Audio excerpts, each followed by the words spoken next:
derrater.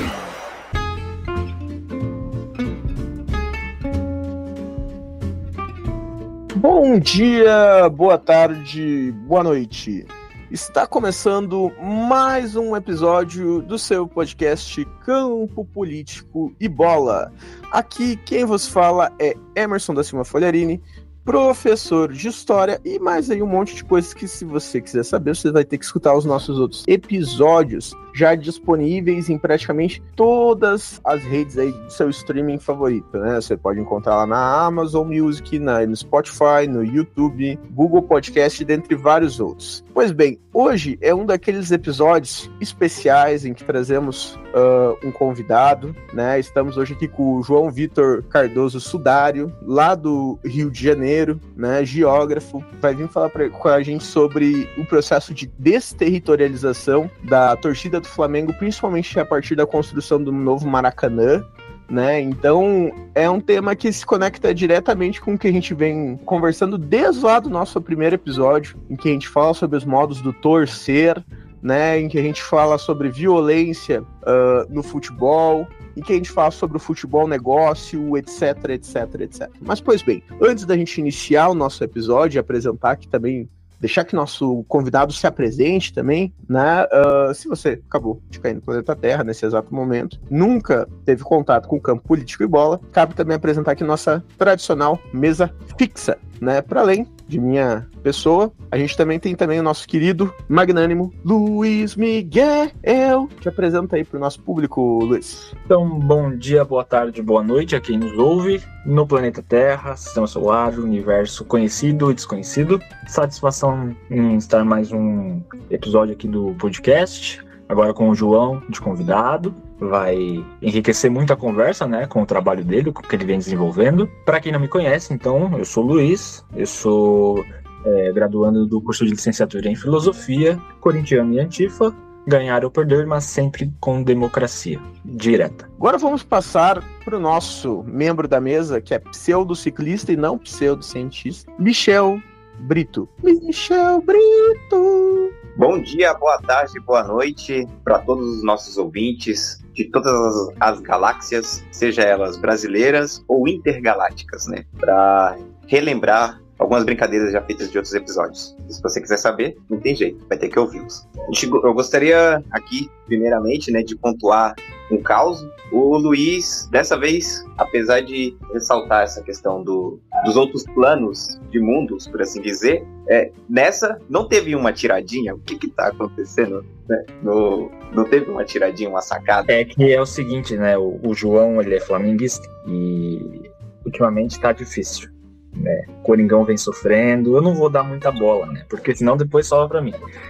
Mas talvez durante o programa surja o clubismo. Hoje a gente tá de desvantagem. Hoje não tem nenhuma piada pra fazer, porque pega lá, lembra 2019, eu não quero nem lembrar, que é data melancólica. Não, final da Copa do Brasil. Hoje tá complexa a coisa. Diferente do episódio que a gente gravou com a Jennifer e com outros convidados, hoje não... Acho que tá bem complexo. Vai ter que puxar muito no passado e aí vai ficar muito paleológico a nossa conversa e vai ficar difícil sustentar. Se o clubismo surgir, ele vai surgir mais pra frente, mas eu duvido que ele surja. Mas toca aí, Michel. Hoje sem clubismo, por enquanto. Então, pra quem não me conhece, eu me chamo Michel Brito, pseudo-ciclista, aspirante a geógrafo e corintiano, claro, né? Porque no último episódio eu fui cobrado ao vivo pra não ignorar esse elemento fundamental da minha identidade. Antes da gente passar aqui a fala pro João, cabe fazer uma observação. Estamos gravando esse episódio hoje na manhã do dia 1º de maio de 2024, ou seja, Dia do Trabalhador. Antes de nunca, data para lembrar a memória de George Engels, Samuel Fielden, Adolf Fischer, Louis Ling, Michel Schwab, Albert Parsons, Oscar Ebb e August Spies, os mártires de Chicago falecidos em 1886 na luta por 8 horas de trabalho. É isso mesmo, meu amiguinho e minha amiguinha. Se você não sabe, o 1º de maio é uma data de luta, é uma data que marca a luta por direitos básicos do trabalho. Não é a data para você colocar postagem com a frase do Henry Ford no grupo da empresa, da firma ou da escola, tá, gente? lembrar os direitos, nossos direitos trabalhistas, que tanto vem sendo cerceados, retirados, né? Daí a gente deve estar sempre atento em luta e no máximo de organização. E também é a data de fundação de vários clubes com o nome de Operário no Brasil, inclusive Operário. Se o Renato Gaúcho falou ontem que era muito difícil jogar com o Operário, por motivo óbvio, gurizada. Operário, antes do 1º de maio, fica muito mais forte. Então não tinha como ganhar ontem mesmo. Então 0-0 foi realmente um resultado hercúleo lá em Ponta Grossa, no Paraná. Quem só saber um pouco de história da classe trabalhadora, sabia que não tinha como ganhar lá ontem, nas vésperas de um 1º de maio. Enfim, João, te apresenta para o nosso público da forma como tu achar melhor e a fala tá contigo. Salve, rapaziada. Bom dia, boa tarde, boa noite. Primeiramente, saudações rubro-negras, né? Como já é dito, sou flamenguista e, além de flamenguista, eu sou geógrafo, companheiro aqui do Michel. A mesa hoje está desequilibrada, porque a geografia tem um forte apelo nessa discussão de hoje. Que bom! E é um prazer estar aqui com vocês hoje, nesse dia que é um marco histórico, político, extremamente importante para a classe trabalhadora. E se a gente estava falando de clubismo, que uma hora o clubismo ou outra ia chegar, é inevitável no marco de hoje a gente não falar do principal trabalhador que retoma sua função hoje, Gabriel Barbosa de Almeida, às 9h30 no Maracanã. Um salve pro Gabriel, tomara que hoje seja muito feliz para todo rubro-negro. O Free Gabigol, né? Free Gabigol, depois que... E logo depois a torcida do Botafogo fazer aquela música extremamente pitoresca no final do último clássico. Eu estou bem curioso. Eu estou curioso pelo próximo Flamengo-Botafogo que o Gabigol jogar, para ver o que pode acontecer. Mas enfim. Flamengo e Botafogo tem sido um clássico que tem, assim, as torcidas têm dado um show de zoação, né?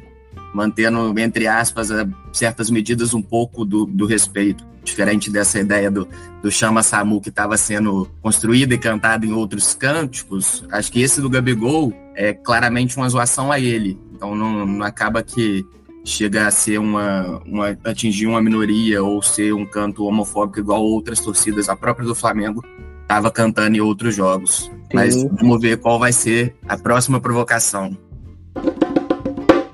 Pois bem, o episódio de hoje envolve um conceito que é central para a geografia, que é o conceito de território, né? Então, quando a gente está falando de território, e os geógrafos me corrijam se eu estiver falando alguma bobagem, a gente está falando de um determinado espaço, de um determinado lugar, com determinados significados, com uma determinada história, com uma determinada relação de cultura, né?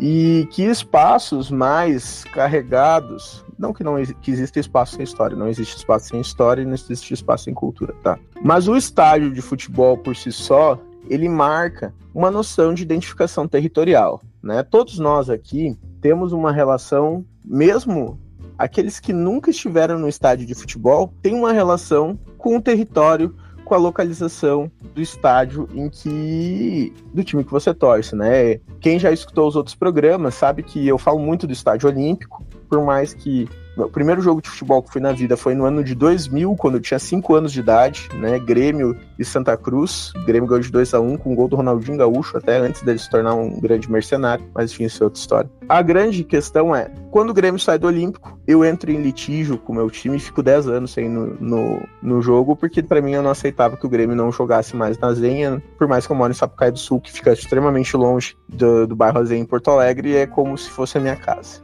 Desde o início claro, pegando o caso do Rio de Janeiro, Maracanã, talvez o PAN de 2007 seja ali o primeiro ponto para a gente pensar reformas do antigo Maracanã, a construção do Engenhão, né, algumas mudanças já na dinâmica territorial do estádio, mas a Copa do Mundo de 2014 ela marca, de certa maneira, mudanças profundas, não só estruturalmente falando, mas na própria relação do torcedor com o estádio, né? Isso acontece no Maracanã, mas acontece em outros lugares também, né? Deu o exemplo do Grêmio, né? A arena do Grêmio não existiria se não fosse a Copa do Mundo, né? Todo mundo sabe que o Grêmio construiu a arena para tentar tirar a Copa do Beira-Rio e não conseguiu. O ponto é, né? Com essa mudança, o modelo de arena, o torcedor acaba sendo o torcedor popular, né? O torcedor mais pobre, das camadas mais baixas, economicamente falando, e sofre mais preconceito dentro da sociedade, acaba sendo excluído do estádio, com preços muito altos, né? Com um esquema de segurança cada vez mais repressivo. Pois bem, João, quando a gente está falando de desterritorialização, né, introduz para nós o que tu busca pensar com isso. Bom, acho que antes de responder a pergunta diretamente, convém fazer um contexto, né, de como eu chego nesse caminho da pesquisa, né? Como eu já falei, eu torço pro Flamengo, sou um rubro-negro doente, e nada mais justo do que fazer uma pesquisa sobre o clube ao qual se torce, né? Nos problemas e dificuldades que isso traz, mas é um processo que sempre me moveu. E eu sempre frequentei muito a arquibancada desde quando eu morava em Minas e saía de Minas e vinha até o Rio de Janeiro para assistir o Flamengo, de bate-volta em caravanas e etc. E aí essa motivação fez com que eu fosse estudar a torcida do Flamengo, a partir da perspectiva que o Flamengo é o clube de maior torcida do país. Então, tem uma diversidade populacional e, sobretudo, também, lógico, geográfica, que nessa dimensão continental que o Brasil está, temos flamenguistas em todas as partes. Então, isso sempre mexia com a minha cabeça, como que aquela mobilização acontecia e etc. E é inevitavelmente não relacionar Flamengo ao Maracanã. E aí, pensando nessa lógica de Flamengo e Maracanã e a torcida, foi que eu resolvi, na continuidade da minha formação, tentar no mestrado pesquisar a construção da identidade da torcida do Flamengo nesse novo Maracanã, nesse contexto de reforma neoliberal da cidade e de uma construção de uma cidade de mercadoria, cidade de espetáculo, sobretudo para esses grandes eventos. E aí, a partir desse caminho que eu chego nessa perspectiva de entender como que a torcida do Flamengo está se comportando. E para isso, como um bom geógrafo, muito refém das suas categorias, dos seus conceitos chaves, o conceito que eu mais trabalhei e pensava ao longo desse tempo inteiro era a questão territorial da torcida do Flamengo nesses espaços. Como cada torcida se colocava e se coloca dentro desse setor do estádio. Porque o que acontece? Quando há essa reforma do Maracanã, sobretudo para a Copa de 2014, há uma recolocação das torcidas dentro da arquibancada, né? Isso acontece, é uma característica de estádios arenizados, né? E todas as torcidas ficam, entre aspas, atrás do gol. Foi o que aconteceu com a torcida do Grêmio, acontece com a torcida do Inter, porque eles acabam colocando nessas arenas multiuso um verdadeiro curral para a torcida. E aí um problema sério que acontece com a torcida do Flamengo é que não suporta todos os integrantes igual suportava antigamente, mas... Por exemplo, hoje a gente coloca dentro do mesmo espaço, setor norte, 6 torcidas organizadas do Flamengo. Então ali há claramente uma disputa territorial. E aí território, em geografia, é interpretado por e a partir de relações de poder. E essa relação de poder em torcida organizada, a gente tem uma clara hierarquização. Por exemplo, a torcida jovem do Flamengo, que é a primeira de 67, ela tem uma hierarquia, ela está na hierarquia superior a uma torcida que foi fundada mais recentemente, como a Nação 12 em 2009. E aí isso há um embate de interesses e disputas, e é a partir dessa ideia de território e territorialização que a minha pesquisa surge. Só que ao caminhar da pesquisa, acho que certas coisas vêm mudando, porque é inevitável que a gente não fale da arenização, do caráter arenizador dos estádios, né? Porque o padrão da torcida do Flamengo era no antigo Maracanã, e com essa elitização do público, isso é reflexo até dentro das próprias torcidas organizadas, surge um outro padrão de torcedores organizados ou não que participavam constantemente desse jogo e dessa festa e hoje estão colocados em escanteio. E aí é a partir dessa lógica que eu venho caminhando para entender os problemas das desterritorializações dentro da torcida do Flamengo. E aí, Luiz, tu tem alguma colocação inicial? Já tem alguma pergunta aí pro João? A bola tá contigo. Bom, hoje o assunto vai render. Hoje vai render porque o assunto é muito bom.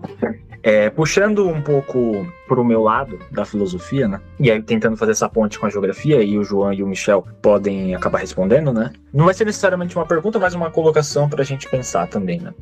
Com base no que o Emerson falou no começo do programa e do que o João acabou de falar também, né? É interessante notar e historicizar o conceito de desterritorialização, pelo menos na filosofia, e eu gosto de fazer isso nos programas, né? Porque esse conceito ele vai surgir lá com Deleuze e Guattari, lá na sua obra Capitalismo e Esquizofrenia, né? Que é uma obra que levou uma década, né, para ser feita e publicada, né? De 72 a 80, mais ou menos. E então é um conceito que surge ali. E é interessante porque, e aí o João e o Michel depois podem dizer, eu não sei até que ponto isso incide nas categorias que a própria geografia trabalha. Mas ali no Deleuze ele pensa a desterritorialização mais num plano existencial que, de modo bem geral, acabaria tendo relação com processos de produção de subjetividade. E aí, esses processos de produção de subjetividade eles se dão através de várias relações entre linguagem, cultura, política, a ciência, a arte, enfim. E aí, eu acho que nessa medida é interessante pensar, então, esses processos de desterritorialização e territorialização do ponto de vista mais concreto, né, e daí, como o João acabou falando, os processos de arenização, de gentrificação dos estádios e dos entornos dos estádios, dos bairros que esses estádios estão localizados, mas acompanhados também com uma reflexão de produção de subjetividade que é concomitante a esse processo de arenização, que é algo que a gente já vem falando, né, nos outros episódios, que acaba sendo uma forma de produção de torcida também, né, ou de modos de torcer, de modos de acompanhar os clubes e de se relacionar com os clubes. E aí entra, com certeza, por exemplo, o torcedor, que é o torcedor espectador, o consumidor propriamente, ou até mesmo aquele que é o especulativo, né, que é o trabalho lá no texto que a gente já apresentou no primeiro episódio, que é o que vai lidar com o seu clube e com o afeto, né, o afeto mobilizado nesse caso, é pela possibilidade de ganho financeiro. E o cara vai pro estádio eventualmente já contando com a vitória, enfim, né? Ou seja, a experiência de ir ao estádio de futebol, que era uma outra antes da Copa do Mundo, né, conforme o João colocou, e o Emerson também, ela meio que se perdeu, ou ela tá muito mais diluída, né? Me parece, assim, não é algo mais um sentimento coletivizado, né, cara? Tá meio compartimentado. E é interessante, eu tô lendo um livro, chama Torcidas do Estádio como Ritual de Intensidade, e ali é legal que o camarada ali, o Gumbert, acho que é assim que se pronuncia o nome dele, ele vai tomar a tese de que a torcida é a torcida de futebol, né? Ele vai fazer uma distinção entre massa, multidão e torcida, né? Que são coisas diferentes. Ele vai falar que a sociabilidade humana da torcida de futebol, ou da torcida propriamente dita, ela tem como elemento central e o único necessário que é o corpo. E aí também é legal pensar esse processo de desterritorialização em relação ao corpo, né? E aí tem tudo a ver com a arenização. Ou seja, com o maquinário tecnológico que essas arenas multiuso têm hoje e que incide sobre os corpos dos torcedores, né? Acho que é mais uma provocação, seria, né? Não é nenhuma pergunta direta, mas se o João tiver algum comentário em cima, e só já aproveitando então, se esse conceito do Deleuze e do Guattari, eles incidem, tem algum tipo de implicação nas categorias que a geografia acaba trabalhando. João, Michel, quem quiser pode tocar ficha. Deixa o Michel primeiro, que eu falei agora. Pois bem, vou colocar alguns elementos aí também, aproveitar dessas pontuações que o Luiz fez para trazer essa relação com algumas categorias de geografia, né, que aí vai desde a questão do território, a paisagem, do lugar e da região, principalmente esses, né, e o território tem essa peculiaridade, vamos dizer assim, de deixar mais claro essas questões políticas que tem por trás, né, acho que dessas categorias e dos conceitos da geografia é o que carrega mais essa perspectiva política e por isso é encantador, né? A gente tem o Maracanã, que ele é inaugurado ali na década de 50 para um grande evento, que é a Copa do Mundo de 50, embora trágico em vários cenários, sobretudo na perspectiva brasileira, não deixa de ser um grande marco nesse processo de popularização do futebol no Brasil, né? Ou de consolidação da popularização do futebol. Então, o Maracanã... Michel, posso botar uma observação? Não só do futebol, mas da consolidação de uma própria identidade de construção nacional. Sim. Né? Pensando a própria ideia de um eu brasileiro, né? em uma carga positiva e negativa. De país, né, de se despontar como potência a partir de um gigante, de uma obra monumental que foi a construção do Maracanã, né, e que, não por acaso, ele se transformou num palco mitológico, não só do futebol no Rio de Janeiro, mas do futebol brasileiro. E um templo do futebol no qual grandes lendas desfilaram e se apresentaram para os meros mortais, que seriam, sei lá, a torcida, né? Os torcedores, as pessoas que estavam ali presentes. Então a gente tem um processo ali muito forte, primeiro de território, você constrói o estádio, aí de territorialização, que vai envolver todas essas diferentes camadas da torcida. A gente pode... A construção do Maracanã envolve também um projeto de cidade, assim, inicial, né? Quando a gente tem um estádio que é feito para todo mundo.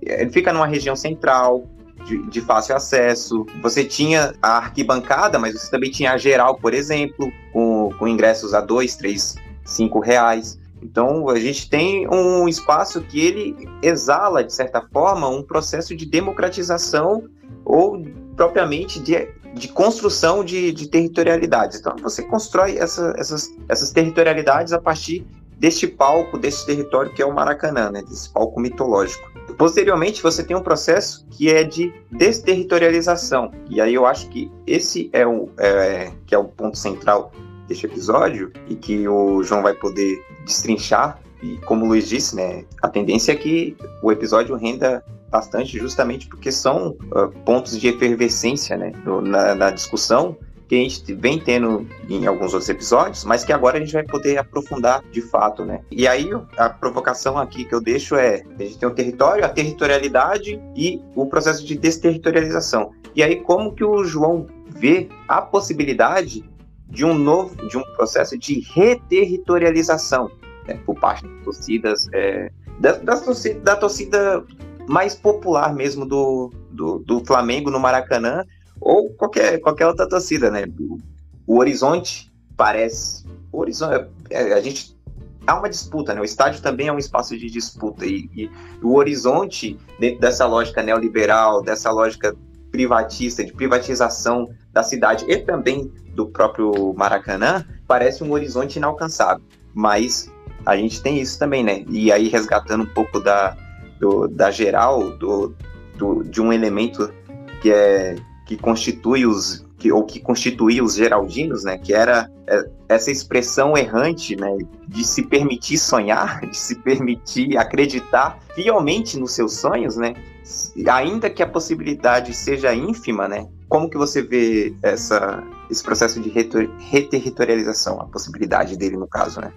Como o ataque do Super Flamengo de 95, lá com o Sávio, Edmundo e Romário, a bola tá contigo agora, João. O Michel, o Sávio, o Luiz Miguel, o Edmundo e o nosso Romário. E a bola tá contigo. Só fazer o Edmundo não, né, meu? Aí é sacanagem. Mas né? se eu pegar esse ataque aí, então, aí nós vamos estar lascados. Sávio, Romário e Edmundo, o pior ataque do mundo. Mas, voltando, vamos pelo Luiz primeiro. A perspectiva do conceito de desterritorialização em geografia. Como você mesmo trouxe, é um conceito trabalhado, o Deleuze e Guattari, onde eles fizeram essa palavra bárbara, né, que o Rogério Rasbar vai definir assim como bárbaro, porque é uma palavra muito grande, né? Desterritorialização. Isso tudo para definir o que é uma entrada e uma saída de um território, né? E aí, nessa perspectiva, para eles, pro Deleuze e Guattari, o próprio conceito já era um acontecimento, né? E em geografia a gente vai... É um tratamento recente do próprio conceito. Vamos colocar de uns 25 anos para cá, assim, 25 a 30, porque isso, em termos de ciência, é relativamente bem novo, né? E aí a gente acaba por se apropriar desses conceitos, sobretudo a partir do tratamento no Brasil pelo Rogério Rasbar, que é quem vai tratar ao longo dos seus escritos e vai ter a sua obra clássica, que é o mito da desterritorialização, né? Onde ele vai falar que a desterritorialização,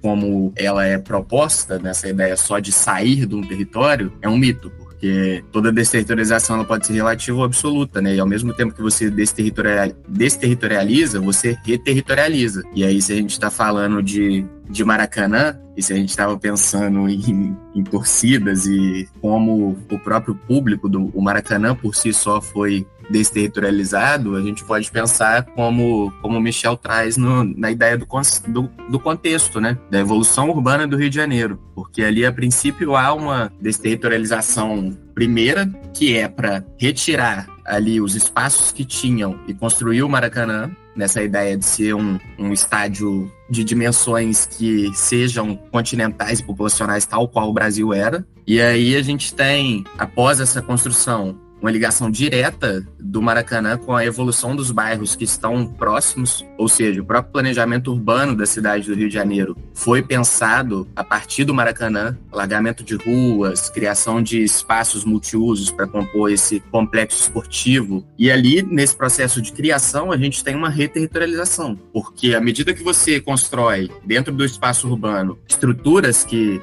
tenham funções, elas automaticamente proporcionam um retorno ao território, e aí a reterritorialização, né? E é nesse ponto que a geografia vem se apropriando desse debate, né? A partir desses momentos, desses movimentos de entrada e saída, e, como o Michel traz, de pertencimento, né? De fincar raízes, de criar rizomas, como Deleuze gosta de falar, que é a perspectiva de territorialidade. A territorialidade, na verdade, é a dimensão humana do uso e apropriação do território. E aí a gente tem, nesse ponto, uma clara territorialidade marcada pelo Maracanã, onde os torcedores de um público, a princípio, um estádio popular, onde se tem o acesso a todos. Depois, ao longo do tempo, com as reformas, sobretudo a primeira, vamos marcar aqui direto, assim, teve uma em 95, após aquele desastre entre Flamengo e Botafogo, né, em 92, onde a arquibancada cai e aí várias pessoas morrem, etc., acidentados. Há uma clara ali, uma necessidade de se reformar, né?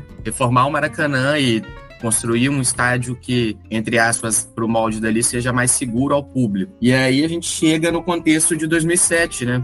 Com o PAN. Antes disso teve o Mundial de Clubes, né, no Rio de Janeiro, etc., mas que não é o ponto que eu quero trazer aqui, porque a FIFA e o Pan-Americano e etc. coloca mais a perspectiva de reforma a partir dessa data, né? E aí, em 2007, a gente tem a criação da arquibancada azul, né, ali mais perto do campo, onde era a cadeira, e aí a gente tem uma nova desterritorialização do Maracanã, né? Mas que ainda assim, se a gente pensar, era um Maracanã que era muito mais popular, muito mais acessível. E isso, o acesso não era nem só financeiramente, o acesso era também, se a gente pensar, um acesso físico, né? Porque ainda tinha a grande cultura de se comprar e vender ingressos presencialmente, que é uma coisa que hoje a gente é refém do meio tecnológico e não consegue comprar o ingresso na bilheteria mais. E ali, comprando o ingresso na bilheteria, você conseguia perceber muito mais quem eram os sujeitos que frequentavam o Maracanã. Coisa que hoje, com a internet, e aí uma desterritorialização digital, se é possível a gente pensar assim, não é possível mais a gente saber quais sujeitos previamente irão frequentar o Maracanã. E aí aqui já acontece uma própria desterritorialização daquilo que a gente vai pensar, né? Mas voltando para o contexto da reforma, com a Copa é inevitável que uma nova desterritorialização aconteça. E essa desterritorialização não foi só do público. É importante a gente pensar que o Maracanã em si só não desterritorializou só o público frequentador do estádio. O Maracanã desterritorializou a aldeia Maracanã, a comunidade do Metrô Mangueira, desterritorializou as pessoas que frequentavam a pista de atletismo, o Parque de Júlio Delamare, a escola, que era uma das melhores do Rio de Janeiro. Então, todo esse processo, criado por interesses econômicos capitalistas, da FIFA, sobretudo, proporcionou uma série de desterritorialização de um público que era parte de uma cidade que hoje não existe mais. E aí, Michel, se a gente pensa em como poderia acontecer uma reterritorialização, acho que a reterritorialização já aconteceu, mas não popular,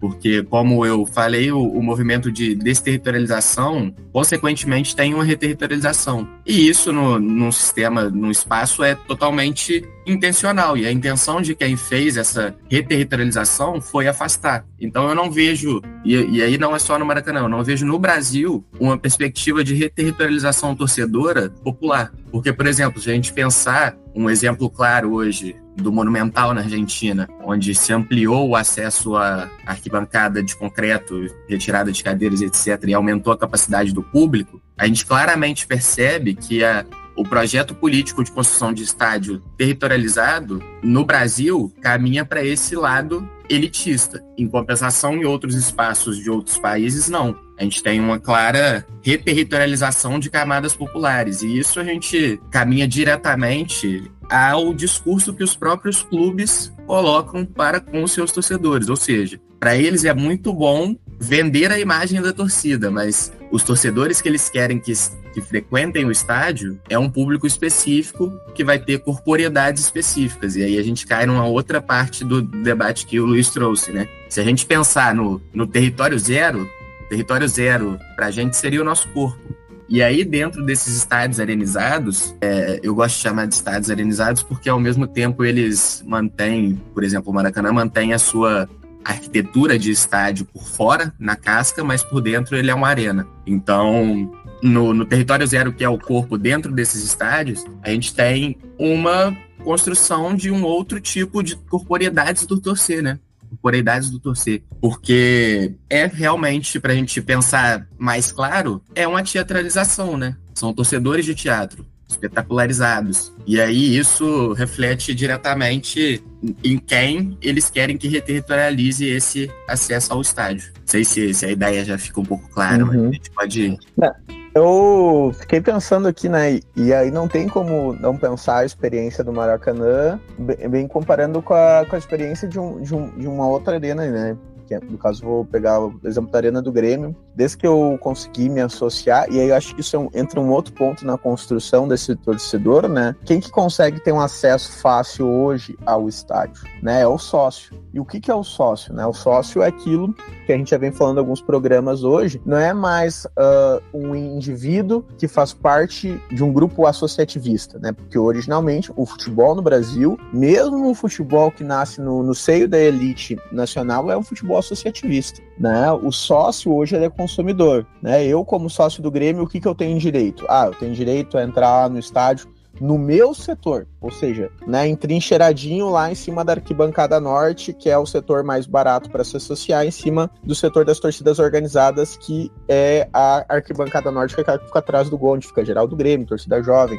máfia, garra, enfim, rasta e todas as outras organizadas do Grêmio. O ponto que eu fico pensando em cima disso é o perfil do torcedor que eu vejo, isso é uma coisa engraçada, com todos os jogos que eu vou, são quase sempre as mesmas pessoas. Que são quem? Os associados. E que tem costume de ir na mesma parte, no mesmo setor que eu vou. Então eu sei que lá pelas tantas vai aparecer o fulaninho cabeludinho, a senhora ali que eu sei que senta quase perto de onde que eu fico.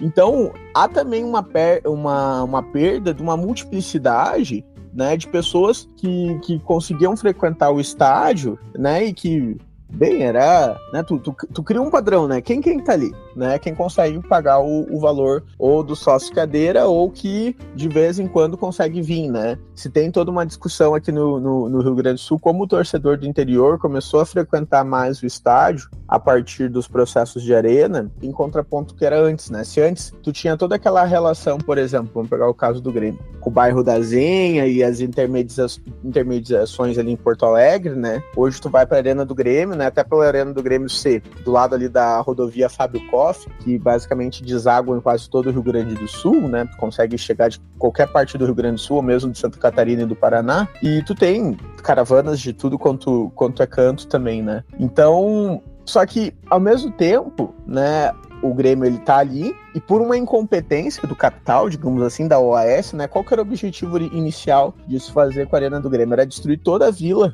né, e um bairro extremamente periférico, que tem ali do lado a Vila Farrapos, antigamente tinha a Vila dos Papeleiros, que magicamente pegou fogo, né, no processo ali de disputa do território quando estavam para construir o estádio, né, por acaso, né, sempre acontece assim, né, se pega fogo do nada, né, agora não é mais um problema, não é mais um impedimento para construir algo aqui em cima. E tu tem um processo que tu não tinha antes na Zenha, que tu tem no entorno do estádio, claro, ali onde que tá a vila hoje era pra estar shoppings e o caramba que a OS nunca entregou, né? Até hoje está na justiça porque não construiu o mínimo melhorias que deveria ter sido feito no entorno do estádio, né? Há uma briga na justiça entre a Prefeitura de Porto Alegre e a construtora. E há, digamos assim, uma reterritorialização desse torcedor mais humilde, desse torcedor pobre, desse torcedor que não consegue ter acesso ao estádio, que está ali naquele entorno extremamente popular que não existia antes. Tu tinha um ambiente de entorno de estádio antes do Estádio Olímpico, mas não é o que tem hoje, né? É algo absurdo que se vive ali, né? Muitas pessoas que vêm para cá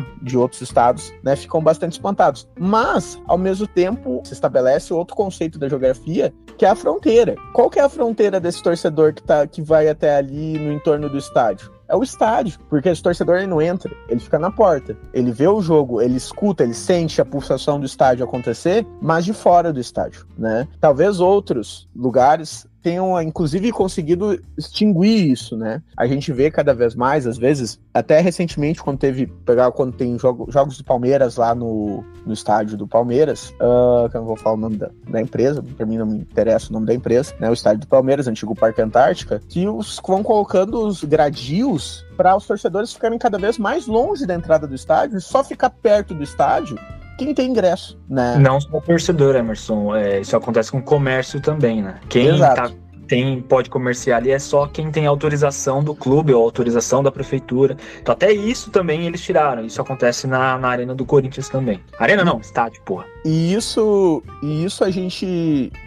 ou pelo menos, né, no caso ali do entorno da Arena do Grêmio, do estádio do Grêmio, né, nosso estádio ali, dessa coisa aí que fizeram, eu acho horrível.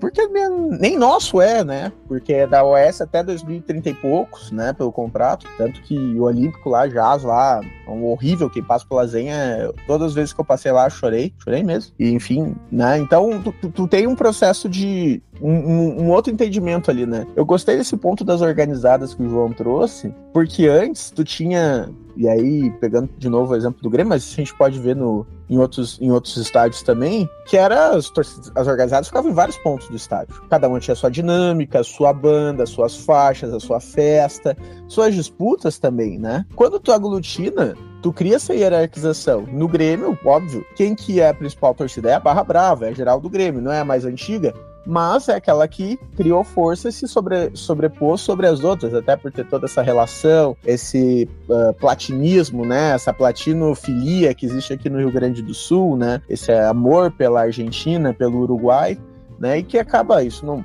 é só na Arena, mas também no Beira-Rio, né, mas enfim, né, eu acho que para além das desterritorializações e reterritorializações, também a criação de novas fronteiras, né, que se estabelecem ali, e às vezes até a gente pode ter a recolocação desse popular perto do estádio, ou até a popularização maior no entorno do estádio, como é no caso da Arena do Grêmio, mas tu tem uma barreira, uma fronteira bem estabelecida, né? Não sei o que vocês acham, guris. Falei demais, desculpa aí. Eu acho que programa de sócio-torcedor, em tese, seria uma ideia muito boa, mas que caminhou para um elitismo, né? A própria ideia de você ter que pagar para ter benefícios é uma lógica que se contrapõe à lógica de só comprar o ingresso. E o sócio-torcedor do Flamengo é o pior do Brasil. Eu acho que em valores é o mais caro. O plano mais alto do Flamengo custa R$404 por mês. E você não tem... A única prioridade que você tem, você não consegue retirar um ingresso de graça. Você tem uma prioridade que é a seguinte: 50% de desconto na meia. Então, se é R$100, você vai pagar 25. E é lógico, a prioridade de compra no momento você é o primeiro a comprar, porque você paga-se mais. E a lógica do pagar mais descredibiliza quem frequenta mais o estádio. Porque muitas vezes o torcedor que paga mais não é o que frequenta mais o estádio. Então, é um debate que o programa de sócio-torcedor já é por si só uma forma de desterritorializar torcedores. Sim, né? Isso é uma outra coisa. Até na Arena do Grêmio, tu tem o programa do sócio de cadeiras que tu só paga a mensalidade, vai em cada setor, mas os setores que são no bafo, do lado do gramado, são R$300, R$400. Então, tanto que quando começa as vaias no estádio, vem de onde? Vem desses setores mais elitizados. Os setores, por exemplo, da arquibancada norte, às vezes dá até briga para o pessoal mandar parar de vaiar, né? Coisa pra também ver como há uma divisão de classe ali também, né? E só... Ah, não, deixa o Michel falar. É que eu só ia fazer um breve comentário a respeito do que o Emerson tinha dizendo, né? Lá a respeito da multiplicidade dos torcedores, né? Que você vai ver sempre o mesmo público. Ali ele está se referindo, por exemplo, à ausência de um cara fantasiado de Homem-Aranha ou com a máscara do Mr. M, como algo muito comum no Maracanã. E o outro ponto é de quando ele estava falando dessa latinofilia, né, a respeito ali da Argentina e do Uruguai com o Rio Grande do Sul, e de que a geral do Grêmio e a criação da geral do Grêmio para trazer esse aspecto de barra brava, e aí ele colocou um mais enfim. Esse mais enfim nada mais foi do que um freio para dizer, ou melhor, para não dizer que a Guarda Popular é uma cópia do Grêmio. Deixei aqui, soltei a brava. Alerta de clubismo. É isso. Mas isso é verdade, isso todo mundo sabe. O copo é mal feito. Mas enfim, com todo o respeito a todos os nossos ouvintes colorados. Beijo, Jennifer. Aos nossos ouvintes /inimigos colorados.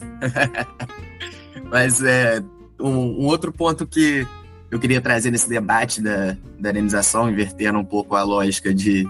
Aqui, no caso, eu sou o convidado, mas é a questão que a proposta de segurança que as arenas trazem, né? E isso fez também, o debate de segurança fez também com que outros tipos de público frequentassem os estádios. Porque o que se vende na construção dessas arenas é que é um ambiente seguro, confortável e que pode ser para qualquer pessoa. Para qualquer pessoa a gente já entende que não é. E seguro muito menos, porque a gente sabe que não...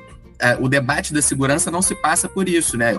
Aí a gente tem o próprio passo, que é a forma de se colocar 6 torcidas organizadas dentro do mesmo setor. O poder público é intencional quando ele faz isso, né? Porque ele tem a intencionalidade. Ele fala que isso aqui vai cercar qualquer conflito, etc. Mas, pelo contrário, ao colocar todas as torcidas no mesmo setor, e aí as suas disputas territoriais e hierárquicas por poder, é a forma principal de se criar conflitos. Só que aí a gente tem que ter claro, na nossa concepção, e aqui o ouvinte também tem que ter claro isso, é que essa ideia é intencional para que se acabe com torcida organizada. O poder público coloca isso para que essa manifestação popular deixe de existir. O poder público, ao colocar, ou ao não fazer a escolta, ou fazer com que não tenha segurança adequada de um grupo de torcedores que tem ações violentas, mas que não deixam de ser torcedores, o poder público intencionalmente está jogando a isca para que torcidas organizadas acabem. E isso é um ponto que a gente não pode deixar de ter no debate, que é a manutenção de torcidas como fontes de identidades e que a arenização constantemente ameaça. Pegando então o gancho do João, né? E aí é justamente isso, né? Essa intencionalidade é não reconhecer as torcidas organizadas como grupos políticos. Ou, como a gente busca pensar aqui no podcast, como movimentos sociais, movimentos populares, com objetivos políticos internos a elas, né, dentro de cada torcida ou entre torcidas, e aí entram outras disputas de territórios que não envolvem propriamente o estádio de futebol, né, entre essas torcidas, e objetivos políticos talvez até mais explícitos, né, quanto, sei lá, a política do clube, ou alguma outra dimensão política, né. E é interessante quando tu falou das torcidas organizadas do Flamengo lá no Maracanã e como elas estão concentradas numa única parte, porque isso também acontece lá no estádio do Corinthians, né? E constantemente tem rixa. E historicamente, né, algumas torcidas do Corinthians, eles se pegam no pau mesmo e vai. E até fora do estádio, eu já presenciei. E aí, claro, a gente tem que entender, então, a complexidade que é a torcida organizada, né? Pra também cair no que o João tava falando, de você os categoriza como vândalos, como criminosos e etc, baderneiros, enfim, né? Essas estereotipações, né? E é interessante, porque quando você coloca todas as torcidas organizadas, que geralmente são as torcidas ou são os grupos que fazem o estádio pulsar, que levam os instrumentos, que levam a faixa, que tem todo um acessório, né, de performance, além de você esfriar o estádio, você faz com que não ocorra uma multiplicidade de experiência dentro do estádio. Porque, claro, se você tivesse as torcidas espalhadas no estádio, aí não ia acontecer o que o Emerson também estava falando, né? De você sempre trombar a mesma pessoa você não ter contato com outros grupos, você vai ser, tipo, por exemplo, na Arena do Corinthians, se você vai de setor oeste, que é o setor mais caro do estádio. Estádio do Corinthians. Estádio. Você vê? É o processo de subjetivação do neoliberalismo aí. Até perdi o fio da meta. Se você vai no setor oeste da Arena do Corinthians, você vai trombar a mesma pessoa, basicamente, né? Porque ela pagou a mesma coisa. Você não vai trombar o cara da organizada. Você não vai trombar uma pessoa mais humilde, uma pessoa pobre, né? E é justamente isso. Então, esse horizonte de experiência, ele fica homogêneo, né? E aí, para mim, o plano de sócio-torcedor é o grande responsável por isso. Eu particularmente não vejo como ele seria útil, né? Hoje. Teria que pensar outra estrutura, talvez política, para a implementação dele. Porque, claro, a torcida do Corinthians é enorme, assim como a do Flamengo, e ali no sócio, se eu não me engano, aí o Michel pode me corrigir, eu não sei quantos sócios o Corinthians tem hoje. 100 mil, sei lá, 80, 100 mil, não lembro. Mas enfim, uma torcida que tem 30 milhões, você tem lá 100 mil sócios. E dentro desses 100 mil sócios, que seja, você vai ter 40 mil pessoas indo no estádio. E aí ocorre um processo que é interessante. Aí o Michel pode dar a experiência dele, que é o cambismo. Só que daí não é mais na porta do estádio. Ele ocorre digitalmente. E aí o Michel... Cambista? Não, o Michel não é cambista. Mas a prática do cambismo, ela tá sendo feita e a gente acaba usufruindo dela, né? Por quê? Às vezes a pessoa não tem condição de assinar o fiel torcedor, que é o plano de sócio torcedor do Corinthians, e acaba comprando com quem tem um plano e disponibiliza o cartão para que a pessoa compre no lugar da... É um tipo de cambismo. Para não falar do que está acontecendo no Corinthians hoje, né? Que é o caso de quem é associado ao clube ter preferência sobre quem é sócio torcedor. Ou seja, os caras implementaram o sócio torcedor para a pessoa ter o benefício de conseguir o ingresso de forma antecipada, mas quem é sócio do clube usufrui desse serviço. Ou seja, ele não tá fazendo sentido o fiel torcedor, né? E aí a desculpa da diretoria do Corinthians é algo risível, que isso estimularia as pessoas a se associarem ao clube. E, claro, para se associar ao Corinthians é baratinho, né? O plano mais barato é R$2.000. Baratinho, qualquer um consegue. E é o mais barato, para você usufruir lá das benesses do Parque São Jorge. Mas eu acho que era isso, por enquanto, que eu queria destacar. Acho que não tem nenhuma pergunta, só provocações, como diria a Bugiana. Eu tenho um ponto para trazer. Torcedor, o Corinthians tem plano de sócio-torcedor corporativo, o Grêmio tem. Corporativo, quando eu digo, é porque antigamente, quando o corporativo surgiu no Flamengo, era uma cota destinada, corporativo, que as torcidas têm CNPJ, né? Então, tinha uma cota destinada à torcida. E aí, com a gestão do Bandeira de Melo, uma série de políticas e cobranças que as torcidas começaram a fazer, aquilo foi cortado. E aí, nos outros clubes seus, tem isso? Porque eu sei que, assim, em São Paulo, essa cultura de ajuda às torcidas ainda é muito forte. Em compensação, aqui no Flamengo, não é. E aí, a prova é, quando o Flamengo vai jogar fora do país, a quantidade de torcedores que o Flamengo leva, né? Comparado à proporção da torcida que tem e a proporção dos torcedores que vão. Eu sei que no Grêmio hoje, a princípio, não. Por que eu digo a princípio não, né? Eu já vi várias vezes o DiCaprio, que é o capo, que é a liderança da geral do Grêmio, falar que enfim, né, a grana que eles usam, por exemplo, para ir em jogo fora é toda vinda da geral do Grêmio. E a geral do Grêmio hoje é uma torcida que é engraçado porque ela não segue o modelo de torcida organizada, então tu não tem afiliação de pessoas, né? Mas que se fosse pegar em números, provavelmente deve dar mais de 50 mil pessoas tranquilamente, assim, por todo o estado do Rio Grande do Sul, em outras partes do Brasil. E, enfim, eles vivem, literalmente, eles vendem o próprio material ali, vendem muito, né? Tu vê pessoas que nunca nem foram no setor, mas que tem camisa, né, tem boné, isso é uma coisa que antigamente eu sei que tinha no Grêmio, né, por exemplo, quando a super raça gremista era a principal torcida, né, havia um incentivo, né, na época que a torcida jovem também tinha sua força, então se tu tem imagem, tu pode, no Google, no YouTube, tu consegue achar as caravanas, assim, tipo de 10, 20 ônibus que o Grêmio colocava para essas torcidas irem Brasil afora, mas hoje, pelo que as lideranças falam, não tem. Bem, se tu for pegar mesmo os setores visitantes, né, dos jogos do Grêmio, dá para acreditar mesmo, porque é um número bem reduzido do que já foi um dia, e tu vê principalmente faixas, né, com o nome das cidades, do local de onde que vem esses torcedores, né, enfim, né, eu acredito que, por mais que boa parte dessas torcidas tenham membros no Conselho Deliberativo do Grêmio, eu acredito que no caso do Grêmio não tem esse apoio, até porque as torcidas organizadas tradicionais também minguaram, assim, hoje são um número bem menor do que, por exemplo, eram nos anos 90, início dos anos 2000.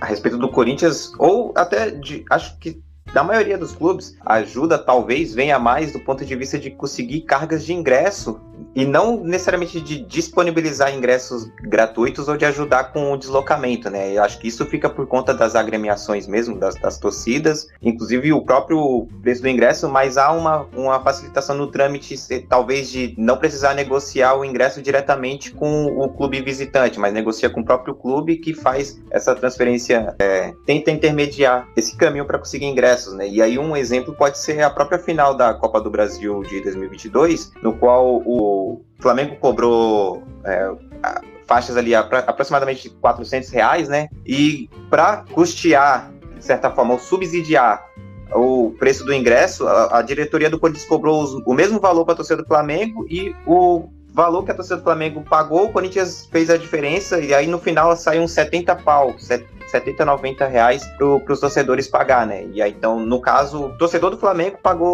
subsidiou os ingressos do Corinthians para aquela final. Eu acho que vai mais nesse sentido do que necessariamente de apoiar com, por exemplo, transporte, essas coisas assim, né? E isso é um pouco de contexto de diretoria, né? Tem diretorias que têm relações mais próximas com as organizadas e tem diretorias que têm uma relação mais distanciada, né? Se eu não me engano, a Mancha Verde, ela teve um período que ela tinha uma certa facilitação dentro do Palmeiras por uma certa aproximação da diretoria. Hoje com a Leila eu não sei, eles romperam, né? Teve um rompimento com a Leila e a Mancha Verde, propriamente. Até a Leila chegou uma época que tava amiga da Mancha, né? Sobretudo Isso. na época do Mundial, né? Ele patrocinou o carnaval dele, enfim, Sim. teve uma série. Então a gente também tem o contexto da diretoria, né? De como a diretoria entende a torcida e o que a torcida pode ou não pode, ou deve ou não deve fazer dentro do clube. O rompimento, na verdade, ele vem com o Paulo Nobre. O Paulo Nobre é que estabelece o limite ali dessa relação com as torcidas, né? Um exemplo disso é que ontem o Operário cobrou R$350 de ingresso para a torcida do Grêmio lá em Ponta Grossa, e o presidente do Operário foi na Rádio Gaúcha, né, que é a principal rádio aqui do Rio Grande do Sul, né, que é a rádio ligada ao grupo RBS, ligada ao grupo Globo, e ele falou na rádio assim, não, se o presidente Alberto Guerra quiser conversar com a gente, comprar uma carga de ingressos para a torcida do Grêmio, subsidiar, e daí o ingresso ficar mais barato, pode fazer, mas o Grêmio não fez, né? O Grêmio entrou, conversou lá com o presidente do Operário, e o Grêmio não comprou carga de ingressos não fez isso, né?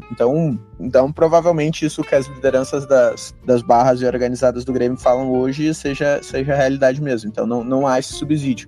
Mas também, depende, né? Eu tenho fotos clássicas da super raça gremista do início dos anos 2000, tinha um presidente do Grêmio que era o Guerreiro, esse cara destruiu o Grêmio com aquela ISL, né, com aquele fundo que veio, sei lá, da Suíça, sei lá de onde, só ficou as dívidas e quase fez o clube fechar, até o motivo da queda em 2004, e tinham escrito uma faixa assim, gigantesca assim, no Olímpico: Guerreiro, o melhor presidente, enfim, né, dá pra entender as relações de torcida com a diretoria da SAF, né? Da SAF no Brasil.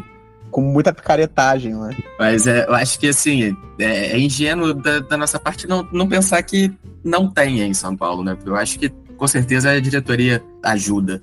O exemplo mais claro que eu vejo, e que, assim, pra mim falei, cara, por que essas coisas não acontecem aqui no Rio de Janeiro? Independente fez aí agora uma caravana do São Paulo por R$600, eram 3 jogos. Palmeiras e São Paulo segunda-feira, aí você já pegava o ingresso. E depois, por R$600, você ia até o Pará, eu acho. O São Paulo joga na Copa do Brasil. E de lá ia até a Bahia para pegar a Vitória e São Paulo. Tudo isso por R$600. Então você andava 5.000 quilômetros por R$600. Com ingresso já. E, obviamente, a Independente, por mais que seja uma torcida muito grande, mas é uma torcida que tem ligação direta e boa discussão com a diretoria do São Paulo. Então, nesse ponto, o Luiz tem razão de estar. Outro ponto que eu deixei passar aquela hora, mas eu queria retomar, era sobre as pessoas que sempre, os mesmos frequentes no estádio, nos mesmos lugares, estão claramente territorializados, né? Mas esse ponto talvez seja o maior desafio para a gente que pesquisa a arenização, né? Entender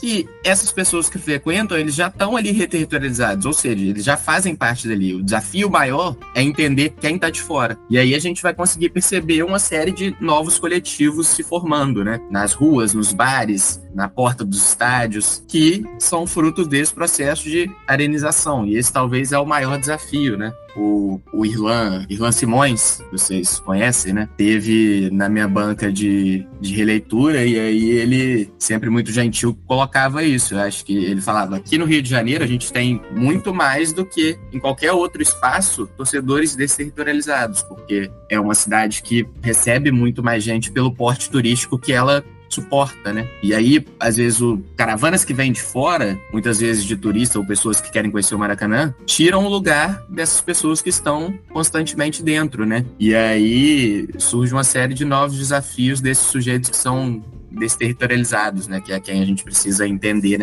nesse contexto de arenização. Quem são os que estão de fora? Porque, como o Emerson realmente diz, e faz sentido isso, eu também percebo, vocês que estão na arquibancada vão perceber, quem está ali está sempre. E aí, num outro debate, voltando à questão do sócio, a política que grupos políticos de oposição defendem dentro do Flamengo é de uma valorização por presença, né? Aquele que estaria mais constante nos jogos, ele teria prioridade na compra, e não só pela lógica econômica de quem paga mais tem mais prioridade. Mas isso aí o Flamengo fez uma contraposição, né? Ele fez mais uma vez uma barreira de acesso, né? Ele está colocando agora dentro do acesso ao Maracanã o processo de reconhecimento facial, que é um debate extremamente difícil de se fazer, né? Porque o reconhecimento facial tem uma série de problemas, né? Enfim. O algoritmo, né?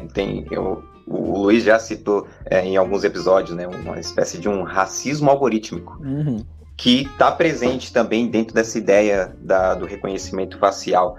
Mas aproveitando esse ponto que você citou a respeito de criar a preferência pela, vamos dizer, de certa forma, a fidelidade ou a assiduidade do torcedor no estádio, aí eu respondo a pergunta, né, se eu sou cambista. Não sou cambista, mas o Luiz estava dizendo, né, do porquê de eu contar a minha experiência, porque nesse último final de semana eu estive presente o Emerson já disse, né, a gente está gravando o episódio no dia 1 de maio, então no dia 28 de abril teve Corinthians e Fluminense lá no estádio do Corinthians, e eu estive presente. Eu não sou fiel torcedor, e aqui é um outro ponto a se destacar, no Corinthians é fiel torcedor, sócio torcedor é coisa do São Paulo, inclusive eles que fundaram isso, né, e aí eu faço questão de deixar bem claro, é fiel torcedor, e então eu não sou fiel torcedor, mas no Corinthians funciona assim, os torcedores, eles vão ganhando adquirindo pontos de acordo com a sua frequência no estádio, e isso, a sua pontuação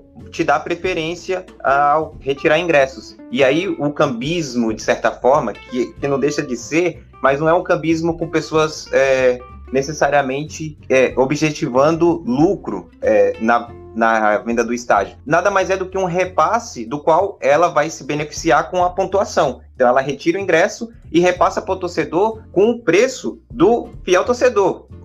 Ela passa com o preço da promoção. Inclusive, isso é vedado nos grupos que eu faço parte, da pessoa cobrar mais.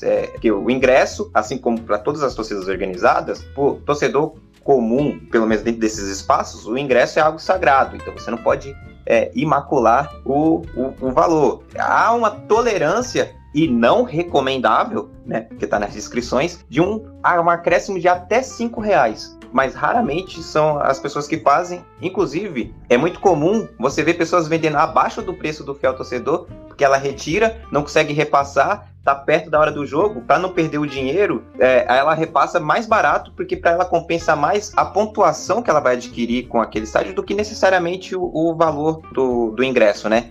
E aí, nesse sentido.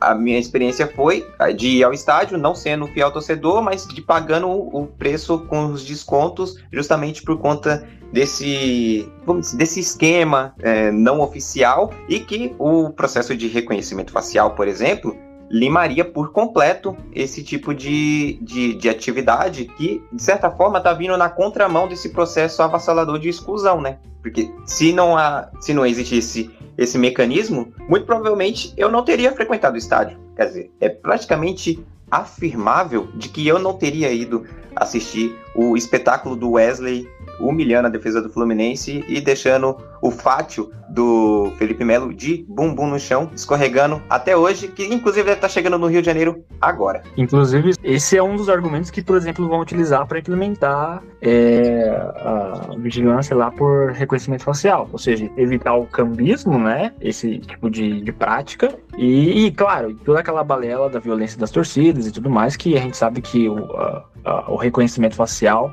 da forma como ele está sendo pensado e implementado, só vai produzir mais violências, né? Outros tipos de violência. Tem um ponto importante isso na nossa live que a gente fez no domingo, comentando aí a rodada do Brasileiro. A gente falou que a tecnologia que o John Testor utilizou aí para fazer as denúncias dele na CPI, né? Elas são baseadas em inteligência artificial. E a gente começou a falar sobre a gente já falou isso em outros episódios sobre um algoritmo. Ele é programado por alguém, né?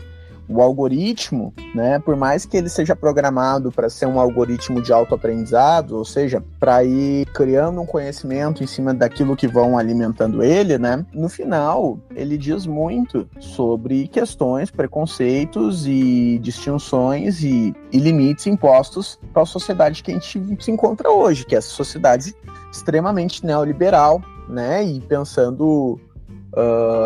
tem um livro que saiu recentemente pela editora Ubu, que fala sobre ética na inteligência artificial. Eu esqueci o nome do autor agora, depois eu trago para vocês. Eu já falei desse livro em outros episódios, se eu não me engano. Se eu não falei, eu queria falar e esqueci. Que se tem casos, né, do uso da inteligência artificial para vigilância urbana, ou seja, né, câmeras nos centros das grandes cidades, que acabam identificando pessoas, normalmente pessoas negras, que não cometeram nenhum crime, mas porque justamente os traços que constituem os padrões do algoritmo ali da inteligência artificial padronizam como se todas as pessoas negras fossem iguais, né? Então, provavelmente isso rolaria um racismo algoritmo de muitos torcedores negros quando fossem entrar no estádio, talvez serem reconhecidos como um torcedor que foi banido, mas não sendo ele, né? Então isso geraria problemas absurdos e vai gerar, porque é uma realidade que é difícil.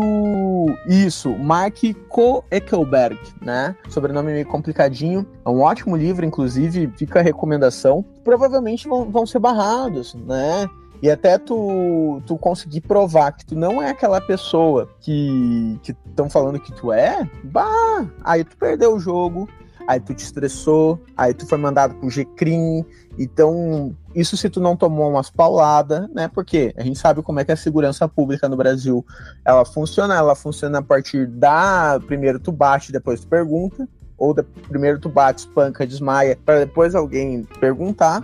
Então, é complexo a coisa, não é tão simples assim, né?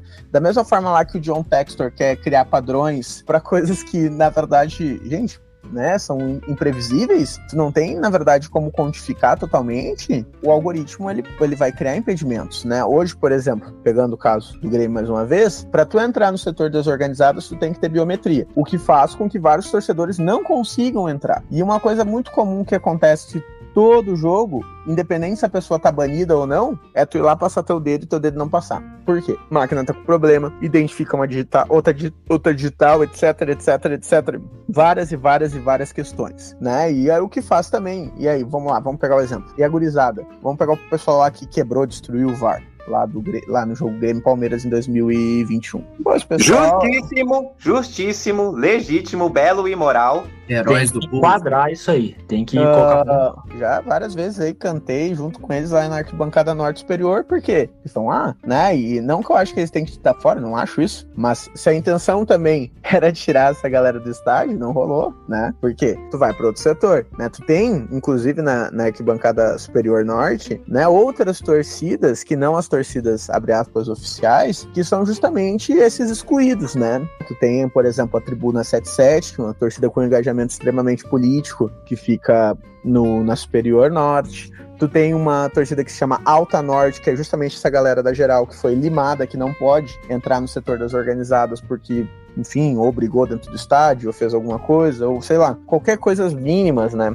Tem, por exemplo, banimento do G-Crim de torcedora que foi pega fora do estádio, por exemplo, com meio corpo fora do ônibus, cantando, ou algo do gênero assim, e foi pega e foi banida do estádio, né? Então, são várias arbitrariedades, né, que no final das contas ajudam a criar uma exclusão, que é uma exclusão de classe, uma exclusão de raça, né, e não, é certeza, né? Tipo, o reconhecimento facial vai levar essas questões, ainda mais porque o algoritmo não é neutro, né? Mesmo tendo tecnologia de aprendizagem, não é neutro. Só queria fazer essa observação porque, né, é um ponto que as pessoas deveriam estar discutindo mais hoje. Porque a gente deveria discutir as políticas que passam em torno dessas questões envolvendo inteligência artificial.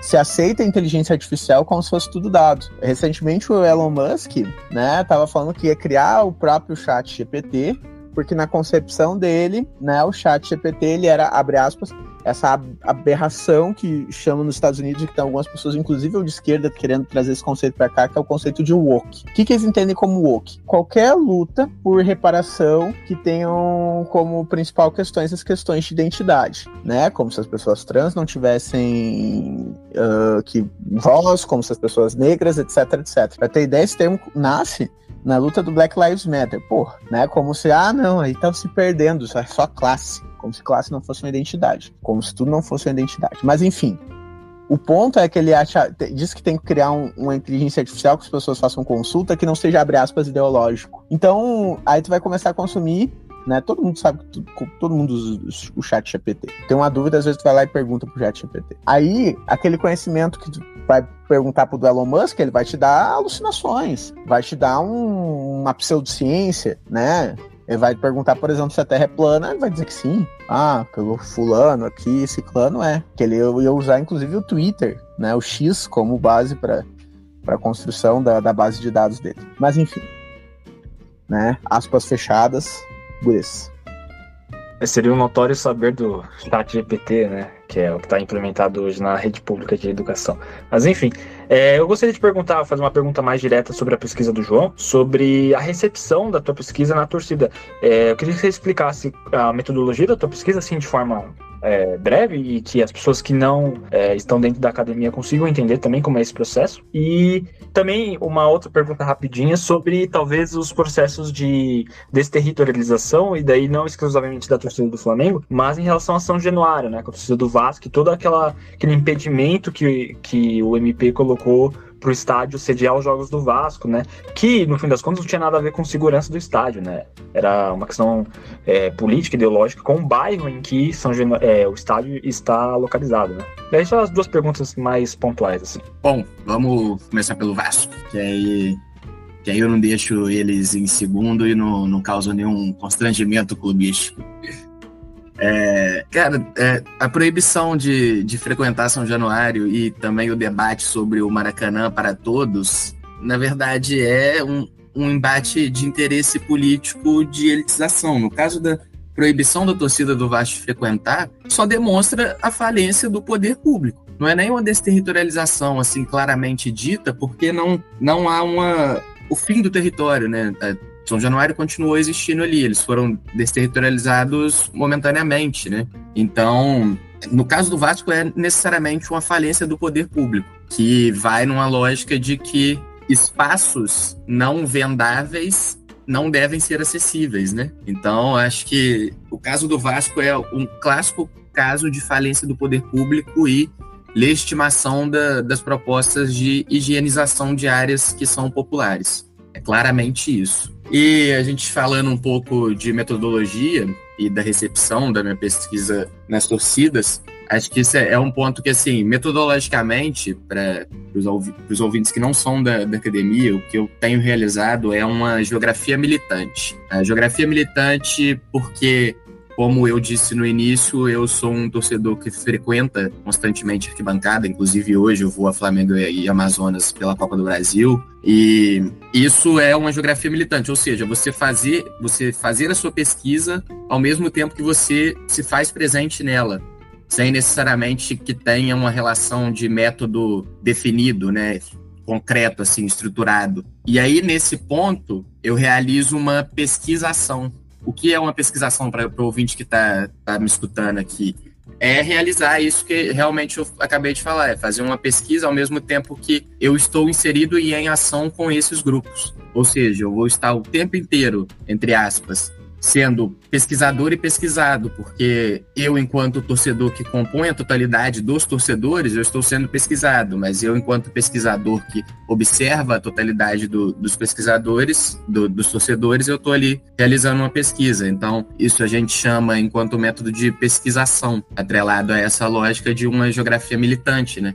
E essa pesquisação se dá nesses momentos de pré-jogo, pós-jogo, durante o jogo. No pré-jogo, seja no transporte público, seja no momento que para mim é o mais valioso, que é a resenha com a rapaziada antes do jogo, o churrasco, a cerveja. E no pós-jogo, quando você percebe ali como está o sentimento do torcedor pós o jogo, seja no momento de derrota ou vitória, porque a percepção do torcedor quando ele perde é uma, vai todo mundo embora puto, mas quando ele ganha é outra, todo mundo quer continuar a fazer a festa. E isso, para uma pesquisação, é muito valioso, porque, ao mesmo tempo, o tempo inteiro você está em movimento. Consegue me entender?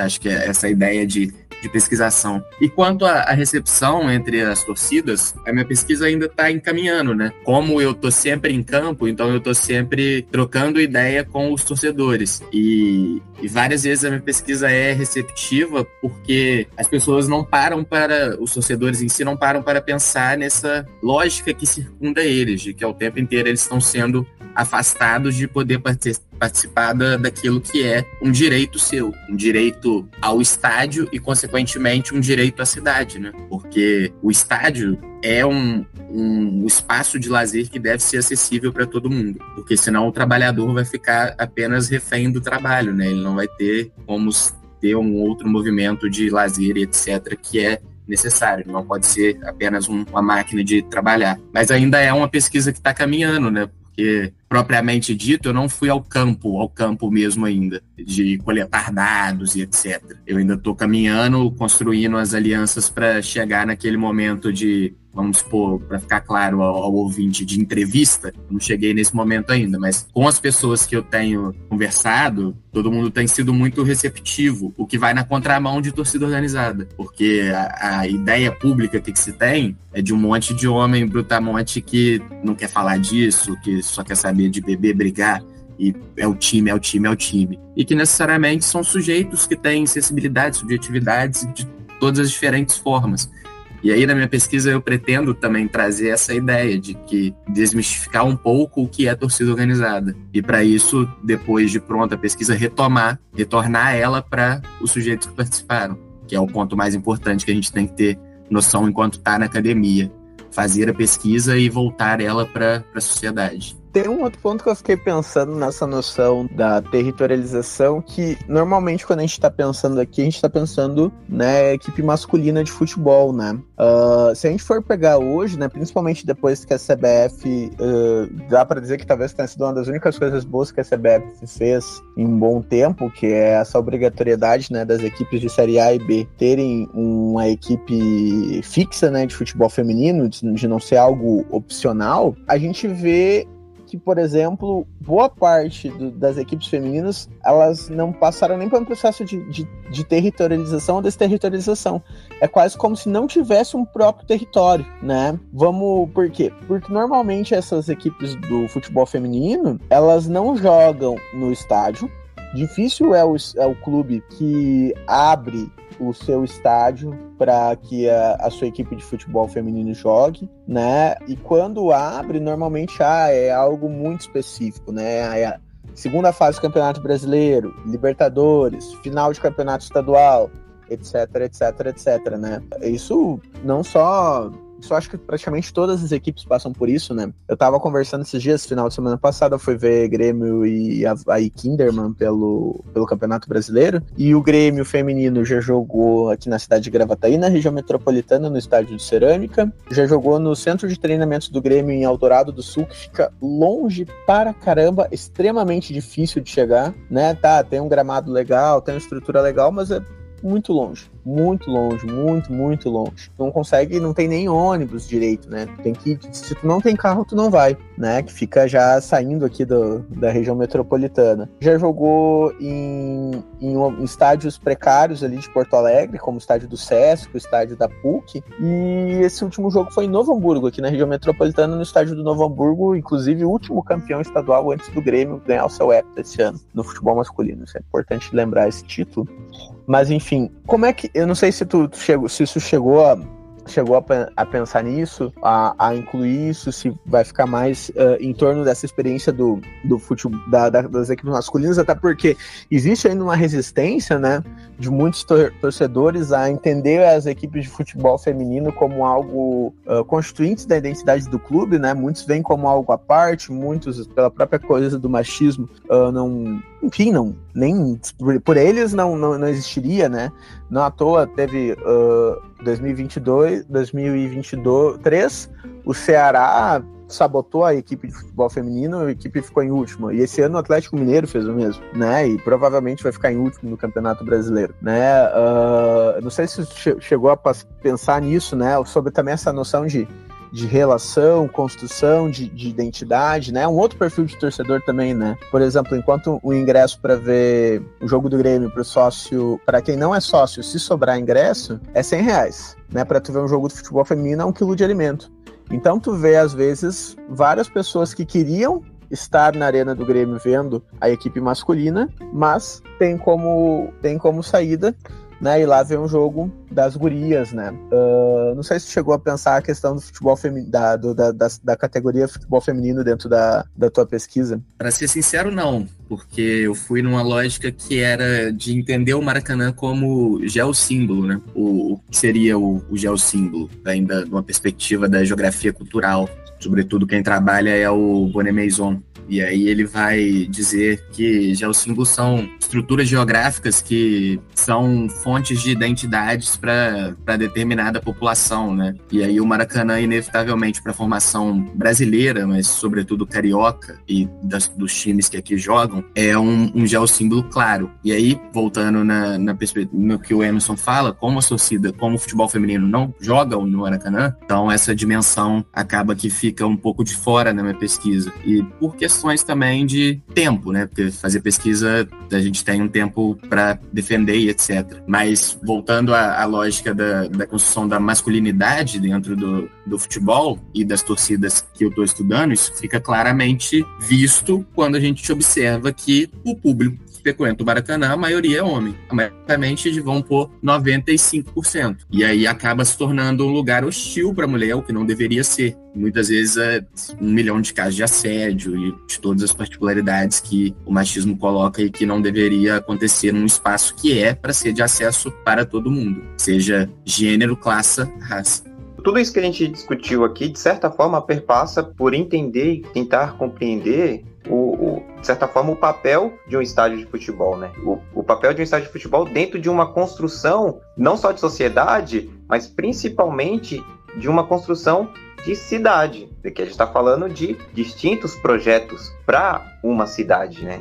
Se a gente está falando de um Maracanã acessível a todos os tipos de pessoas, seja por seu credo, seja por sua raça, enfim, né, sexualidade e gênero, a gente está falando de um espaço democrático. Se a gente está falando de um Maracanã incluso nessa lógica, na esteira, né, do neoliberalismo, desse processo de exclusão, de criar uma cidade cada vez mais gentrificada e, de certa forma, exclusiva, né, somente para quem pode consumir a cidade, a gente está falando de uma cidade produto, então a gente está falando desse processo que se acentua a partir de 2014, e fica muito evidente, que é o que a gente chamou aqui de arenização, né, e que traz uma outra perspectiva de cidade, que é uma perspectiva extremamente privatizada, né, que vem nessa esteira do privatismo. Acho que esses dois pontos... A famosa cidade-mercadoria. Cidade e mercadoria, exatamente. Então, eu acho que a gente caminhou bem nessas discussões, né? Antes de retornar a bola aí pro nosso apresentador. Bem, vamos encaminhando já o programa. Eu sei que daqui a pouco o João tem que sair, vai provavelmente já se preparar pro jogo de hoje, né?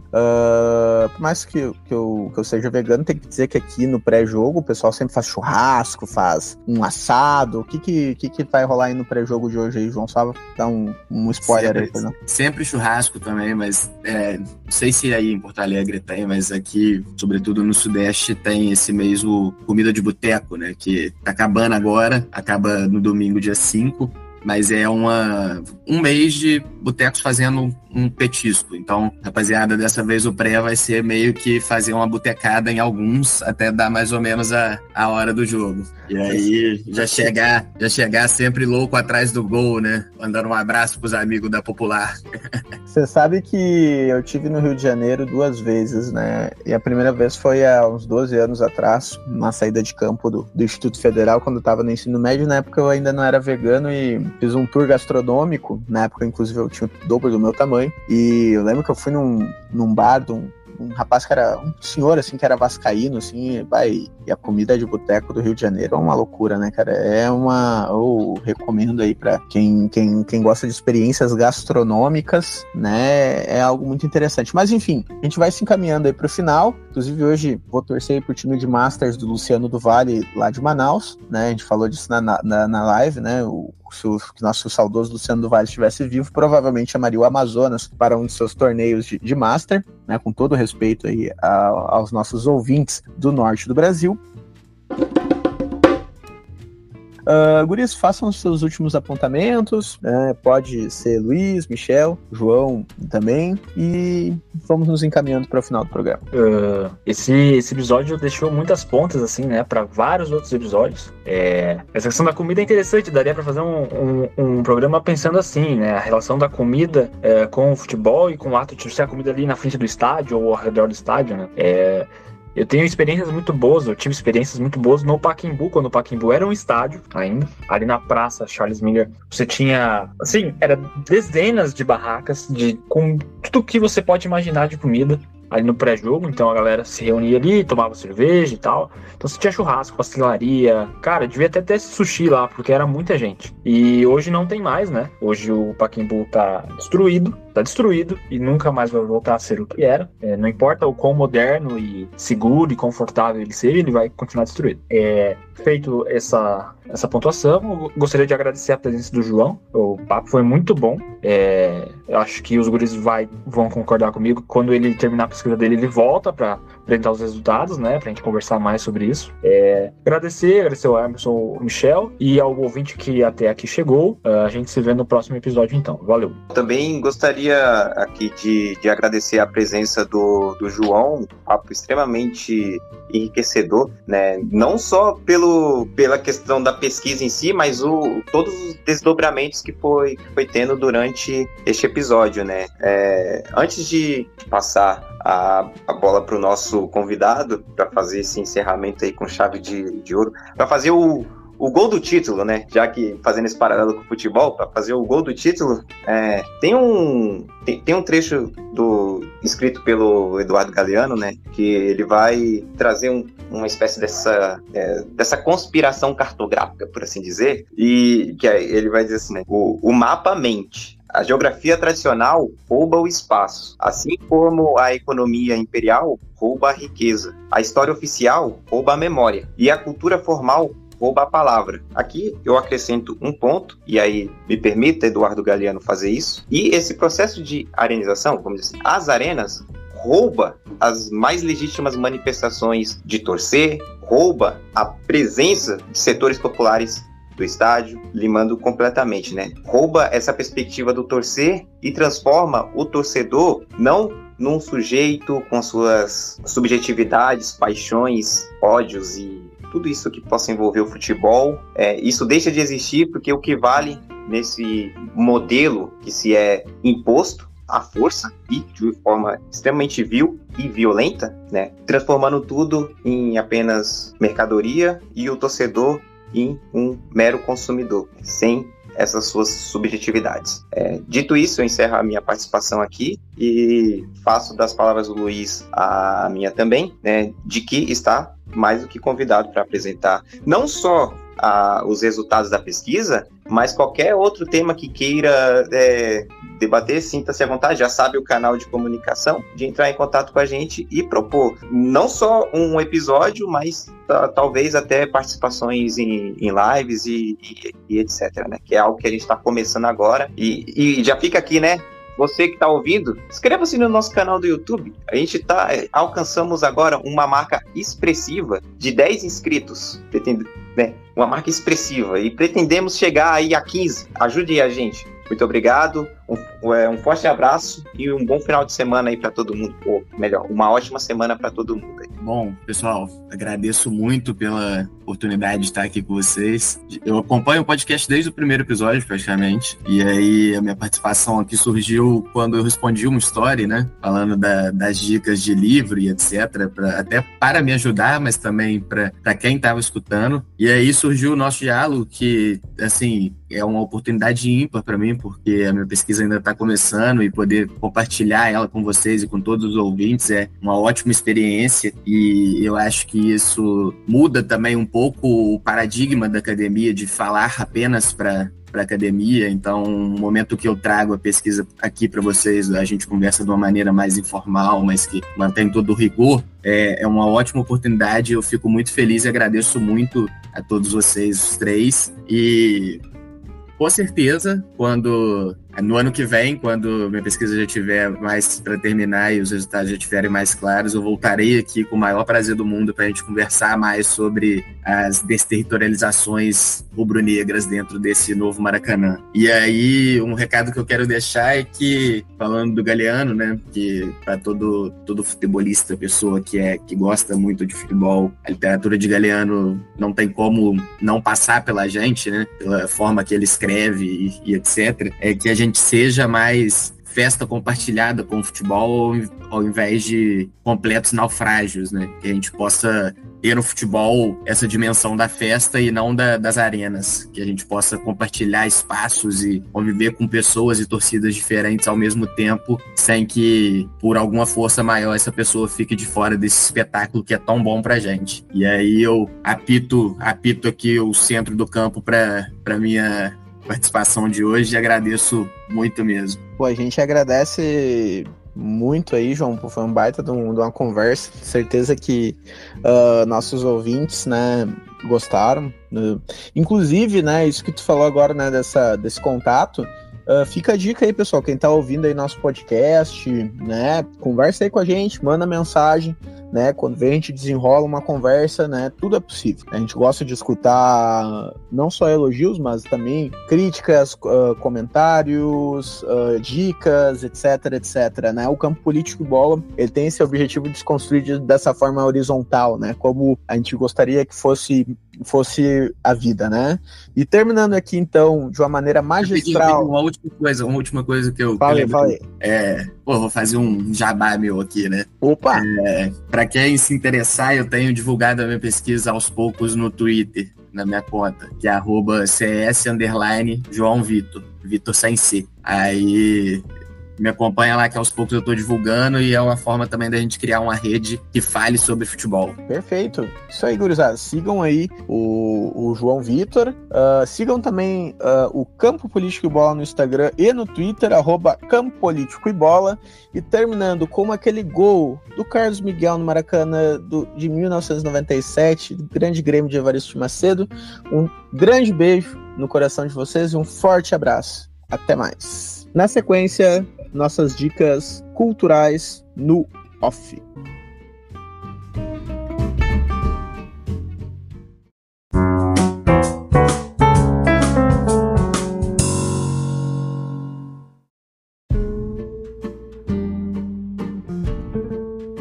Salve, boleirada! As dicas culturais dessa semana no podcast Campo Político e Bola são as seguintes.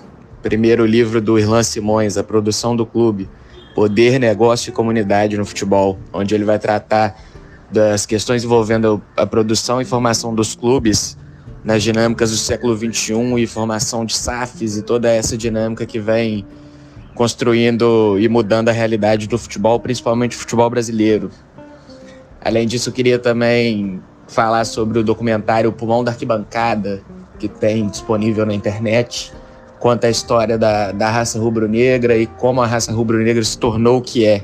É bom para quem gosta de torcida organizada e é muito melhor para quem é Flamengo. Por fim, eu deixo duas canções que eu gosto muito, que retratam o cotidiano de um tempo que não volta mais, que é 1967, do Marcelo D2, e Eu Quero Ver Gol, do Rapa, que é desde a época do Rapa Mundi, eu acho, se eu não me engano é isso mesmo. E aí conta a história do batuque, do balanço, swing, praia, carnaval, e isso tudo ligado direto à cultura do futebol. Então essas são as minhas dicas desta semana. Eu espero que vocês aproveitem e que sigamos nessa aí junto. Um abraço.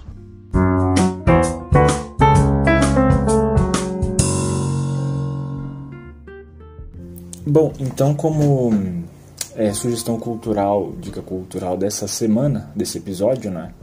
Eu vou indicar um livro que eu acabei já citando durante o episódio, né? Que é o livro Torcidas, o Estádio como Ritual de Intensidade, do Hans-Ulrich Gambrecht. Não sei, acho que é assim que se pronuncia o nome do camarada. Ele é um alemão.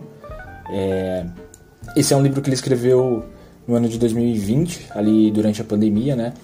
E ele conta ali no livro que ele gosta muito dos estádios e que durante a pandemia ele teve esse insight de produzir uma reflexão sobre os estádios, mas sobretudo sobre a torcida, né?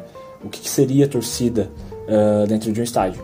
Ele vai analisar as torcidas de futebol e as torcidas do futebol americano, né? Mas a despeito disso, dessa diferença que há, ele vai propor uma certa historicidade de alguns conceitos, né? Como massa, como multidão e torcida, né? Tentando distinguir conceitualmente esses termos, apresentando dinâmicas próprias a cada um deles, né? E, enfim, é um livro, eu estou lendo ele ainda, é um livro que é bem interessante. Infelizmente ele não tem em português na internet, em PDF, eu só achei em inglês, mas tão logo eu termino o livro eu vou escanear ele e vou subir ele no LibreGenesis, né? Ou eu também posso disponibilizar em algum Google Drive e a gente passa para vocês ali no Instagram o link, né? Para quem tiver interesse em ler, porque é um livro bem interessante. E aí, para dar uma pitada, né, do que ele trata no livro, eu vou citar uma passagem que é do capítulo 2, que ele vai tratar as massas de estádio. Daí vou citar o trecho do livro, abre aspas. É somente com nossos corpos que podemos pertencer a uma torcida e nos tornamos parte de uma relação com outros corpos, algo que, a princípio, não tem nada a ver com interesses comuns, solidariedade ou consenso, mas tão somente com corpos. Em outras palavras, uma torcida se trata da única forma de estar junto a, da única forma de sociabilidade humana, cujos elementos fundamentais são os corpos. Fecho aspas. É uma passagem bem interessante, a gente pode problematizar ela, e há algumas problematizações que são possíveis durante o texto, né, da forma como ele aborda as torcidas, né, os elementos que ele escolhe como características para a reflexão das torcidas. Mas enfim, é um livro assim, para quem não é um livro acadêmico, tá? É uma linguagem super acessível, então quem não tem contato com a academia não vai ter nenhuma dificuldade. Ele escreve muito bem. E enfim, essa é a minha sugestão. Espero que vocês se encontrem bem, né, em razão do evento que acontece no Rio Grande do Sul, né? Essa dica cultural está sendo gravada já no bojo da catástrofe climática que vem acontecendo no Rio Grande do Sul. Espero que vocês se encontrem bem. A gente se encontra no próximo episódio. E é isso aí, valeu.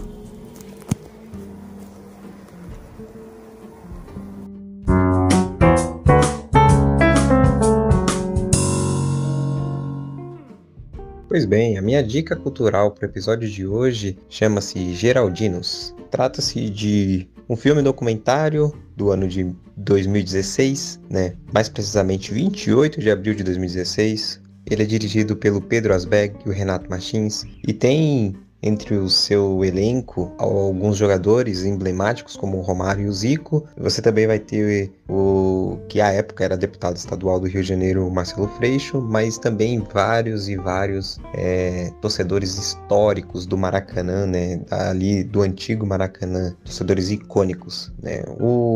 Como a gente discutiu o processo de desterritorialização desses torcedores clássicos, icônicos e populares do Maracanã para a reterritorialização de outros atores, que hoje são outros personagens, são outras pessoas que estão presentes no Maracanã. Então, esse documentário, eu acho que ele vai de acordo com boa parte do que a gente discutiu e também ele exemplifica, né, muito do que foi discutido, né. A gente vai lembrar que o estádio do Maracanã ele foi construído para a primeira Copa do Mundo, né, que aconteceu no Brasil. Primeira Copa do Mundo que eu falo assim, depois das grandes guerras, né? E aí ele teve lá a sua construção e você tinha uma divisão ali que era somente entre a arquibancada e a geral. E nessa geral você tinha um cenário muito peculiar de pessoas que compunham uma identidade que é a que vai ser chamada de geraldinos. Então o documentário ele vai tratar a respeito disso, vai trazer, vai pincelar as obras que detonaram e acabaram com a geral, esses processos de transformação e modificação do Maracanã, mas também vai trazer o relato de alguns desses torcedores e a própria performance deles durante os jogos, né? Então fica aqui essa minha sugestão para vocês, o documentário Geraldinos. No mais, um forte abraço e até o nosso próximo episódio. Valeu e falou! Ahí la tiene Maradona, lo marcan dos, pisa la pelota Maradona, arranca por la derecha el genio del fútbol mundial, y es el tercero tercer para Borruchaga, siempre Maradona, genio,